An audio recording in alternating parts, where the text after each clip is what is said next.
Bonjour mesdames et messieurs les jurés. Bienvenue à cette session du CIVE, le Comité international des validations d'expérience. À l'ordre du jour, une expérience portant sur l'étude de la vision de la lumière rouge par les fourmis. Vous avez déjà pris connaissance du compte-rendu de cette expérience, mais je vous propose cependant un petit rappel des éléments principaux de ce dossier. Monsieur le greffier, je vous prie. Votre honneur, mesdames et messieurs les jurés, l'expérience en question a été réalisée par un groupe de 3 personnes, Timothée Klein, Bastien Vogt et Victor de Bretagne. À travers leur travail, ils ont tenté de prouver que les fourmis ne voient pas la lumière rouge. Pour cela, ils ont eu l'idée d'une boîte d'expérimentation séparée en 2 chambres. La première, éclairée par une lampe située à l'extérieur de la boîte, et une autre dans l'obscurité. Une ouverture permet le passage des fourmis entre les 2 chambres. Ils ont donc testé 4 éclairages différents, une lumière blanche, une rouge, une bleue et une verte. Pour les 3 couleurs, ils ont utilisé des filtres colorés. De plus, afin de conserver une trace de leur expérimentation, une caméra était encastrée dans la boîte. De même, un thermomètre permettait de vérifier en direct la température au sein de la boîte. Ils ont aussi construit leur propre fourmilière pour avoir un contrôle total de leurs fourmis. Merci, monsieur le greffier.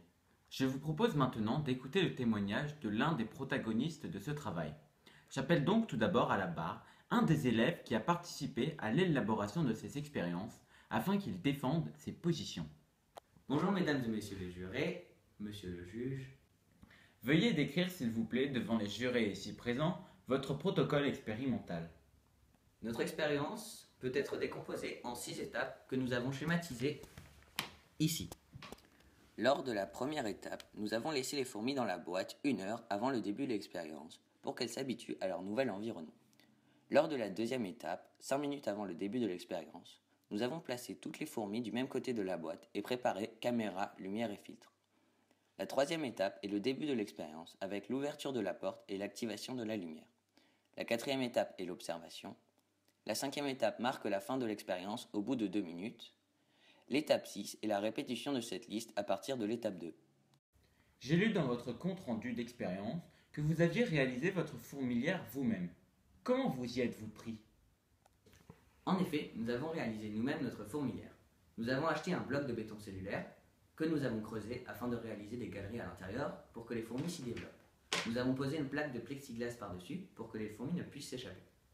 Quant aux fourmis en elles-mêmes, nous les avons achetées sur un site spécialisé sur Internet.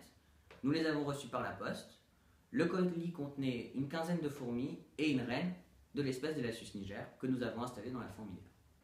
J'appelle à présent à la barre le greffier afin qu'il présente les résultats des expériences. Monsieur le juge, je vous propose tout d'abord de commencer en étudiant l'expérience avec la lumière verte.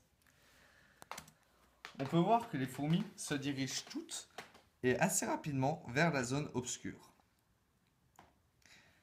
Cette expérience va donc dans le sens des hypothèses formulées par les 3 expérimentateurs. Nous allons maintenant regarder l'expérience avec la lumière rouge. D'après les trois élèves, au cours de cette expérience, les fourmis devraient rester dans la pièce, ne voyant pas les radiations rouges. On peut voir ici dans cette expérience qu'une fourmi se dirige vers le haut de la boîte, donc au plus près de la lumière, tandis que les 2 autres, elles, ne semblent pas du tout atteintes par la luminosité.